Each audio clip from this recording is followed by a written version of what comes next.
कोणत्याही देशांनी भारताला स्वसंरक्षणाच्या कारवाईसाठी रोखलं नाही। फक्त 3 देशांनी पाकिस्तानला समर्थन दिलं। पंतप्रधान मोदींचं राहुल गांधींना उत्तर। भारत पाकमध्ये युद्धविराम केल्याचं ट्रम्प यांनी 29 वेळा सांगितलं। इंदिरा गांधींनी एवढी हिम्मत असेल तर ट्रम्प खोटं बोलले हे मोदींनी सांगावं। राहुल गांधींचं पंतप्रधान मोदींना आव्हान। ऑपरेशन सिंदूर म्हणजे मीडियासाठी केलेला तमाशा। लोकसभेत खासदार प्रणिती शिंदेंचं वादग्रस्त वक्तव्य। प्रणिती शिंदेंविरोधात भाजपचे कार्यकर्ते आक्रमक। ऑपरेशन सिंदूर म्हणजे तमाशा असल्याचं काँग्रेसनं नवख्या नेत्याकडून बोलावून घेतलं। प्रणिती शिंदेंच्या वक्तव्यावर पंतप्रधान मोदी काँग्रेसवर संताप।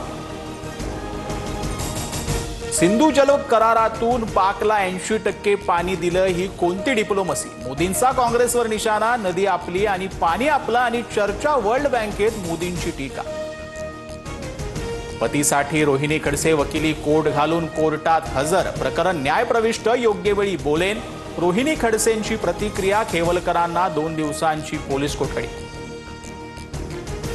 महिला आरोपीच्या पर्समधून गांजा आढळला। खेवलकरांना अडकवण्यासाठी ईशा सिंह या महिलेला प्लांट केलं गेलं।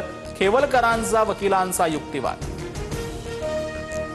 ही अखेरची संधी। वादग्रस्त विधानं आणि कृती खपवून घेणार नाही। मुख्यमंत्री फडणवीसांनी घेतला वादग्रस्त मंत्र्यांचा क्लास। कृषी मंत्री माणिकराव कोकाटेंचा राजीनामा नाही। सूत्रांची माहिती, कोकाटे ज्येष्ठ नेते, यावेळी समज द्या पण कारवाई नको, राष्ट्रवादीतील मंत्र्यांचं मत। किती वेळा चुकणार, किती वेळा माफ करणार? बैठकीत अजित पवारांनी कोकाटेंचे कान टोचले। तर माझी चूक मान्य, यापुढे काळजी घेईन, कोकाटेंची ग्वाही।